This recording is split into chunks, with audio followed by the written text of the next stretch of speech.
Hi, hello, வணக்கம் மக்களே. இன்றைக்கி நம்ம பார்க்கக்கூடிய இந்த வீடியோ ஸ்பான்சர் பண்ணுறது நம்ம பைமோட் அப்ளிகேஷன்.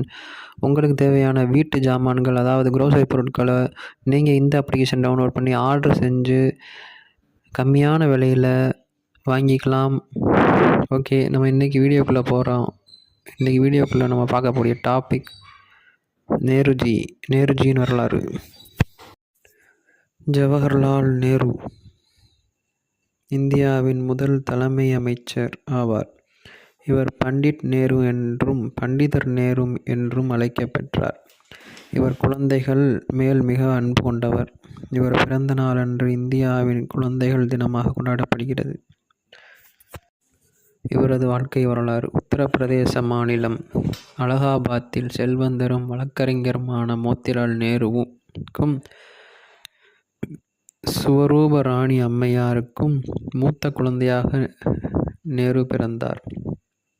உருதுவில் ஜவஹர் இலால் என்றால் சிகப்பு நகை என்று பொருள். இச்சொல்லிலிருந்து ஜவஹர்லால் என்று பெயர் உருவானது. நேரு குடும்பத்தார் காஷ்மீரி பண்டிதர் கவுல் பிராமண குலத்தை பிறந்தவர்கள்.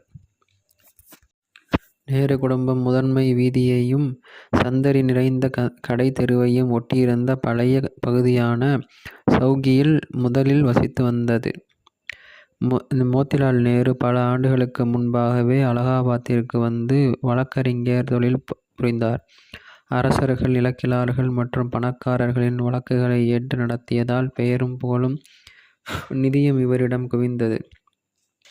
எனவே மோத்திலால் தனது இருப்பிடத்தை பணக்காரர்கள் வசிக்கும் பகுதிக்கு மாற்றிக்கொண்டார். இந்திய தேசிய காங்கிரஸால் நடத்தப்பட்ட உணர்ச்சிமயமான இந்திய தேசிய இயக்கத்தின் செயல் உறுப்பினராக இருந்தார். நேருவும் அவரின் இரு சகோதரிகளுமான விஜயலட்சுமி பண்டிட்டும் கிருஷ்ணாவும் ஆனந்தபவன் என்ற பெரிய மாளிகையில் வளர்ந்து வந்தனர்.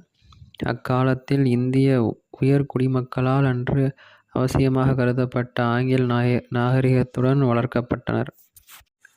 ஜவஹர்லால் நேருவின் கல்வி. ஜவஹர்லால் நேருவுக்கு இந்தி மொழி, சமஸ்கிருதம் மற்றும் இந்திய கலைகள் கற்றுக் கொடுக்கப்பட்டன.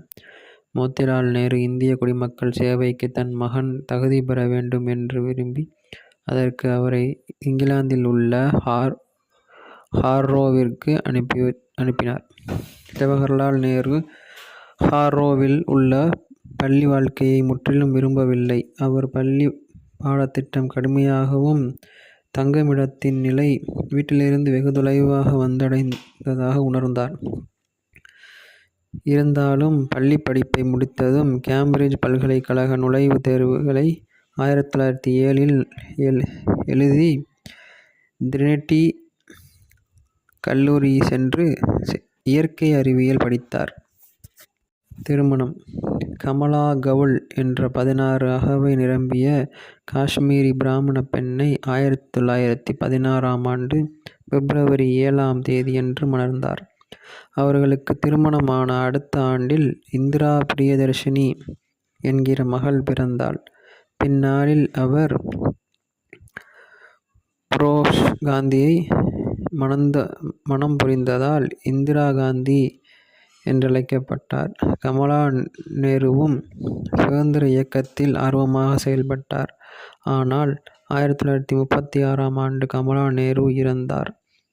அதன் பின் நேரு கடைசி வரை தனியாகவே வாழ்ந்தார். அவரின் கடைசி காலத்தில் தன் மகளோடு தங்கை விஜயலட்சுமி பண்டிதரோடும் வாழ்ந்தார். அரசியல். 1916 லக்னோவில் நடந்த காங்கிரஸ் கூட்டத்தில் தந்தையுடன் சென்று காந்தியடிகளை சந்தித்தார். 1919 ஜாலியன்வாலாபாக் ஆயுதம் ஏதுமின்றி கூட்டத்தில் பேச்சை கேட்டுக்கொண்டிருந்த ஆண்கள், பெண்கள், குழந்தைகள் ஆங்கிலேய அரசு கொன்று குவித்தது. இந்நிகழ்வே நேருவை காங்கிரஸ் கட்சியில் தன்னை அதிகம் ஈடுபடுத்தி கொள்ள காரணமாக இருந்தது. நேரு விரிவாக காந்தியின் நம்பிக்கைக்குரியவர்கள் ஒருவரானார். இந்தியாவின் முதல் பிரதம மந்திரி. நேரு வெள்ளையனே வெளியேறு இயக்கத்தில் பங்கெடுத்ததற்காக 1945 ஜூன் 15 கைது செய்யப்பட்டார். அதிகாரத்தை மாற்றித்தரும் திட்டத்துடன் இங்கிலாந்து அமைச்சரக தூதுக்குழு வந்ததால் நேரு அவர்களின் சகாக்களுடன் விடுவிக்கப்பட்டனர். நேரு இடைக்கால அரசாங்கத்தை தலைமையேற்று நடத்திச் செல்லும்போது மத வன்முறை, அரசியல் சீரழிவு மற்றும் எதிர்க்கட்சியான முகமது அலி ஜின்னா தலைமையிலான முஸ்லிம் லீக் முஸ்லிம்களுக்கான பாகிஸ்தான் என்ற தனிநாடு கோரியது ஆகியவற்றால் உண்டான கலவரங்கள் நேருவின் ஆற்றலை முடக்கின. சமாதான முயற்சிகள் தோல்வியில் முடிந்ததால் நேரு தயக்கத்துடன் வேறு வழியின்றி 1947 ஜூனில் இங்கிலாந்து வெளியிட்ட திட்டத்தின்படி இந்தியாவின் பிரிவினைக்கு ஆதரவளித்தார். 15 ஆகஸ்ட் 1947 அன்று இந்தியாவின் முதல் தலைமை அமைச்சராக பதவியேற்று விதியுடன் ஒரு போராட்டம் என்கிற தலைப்பில் தொடக்க உரையாற்றினார். இப்படி பல பேச்சுக்களை நடத்தி பல சாதனைகளை புரிந்து தன் வாழ்க்கையை முடித்துக் கொண்டார். இதுவே நேருஜியின் வரலாறு ஆகும். நன்றி, வணக்கம்.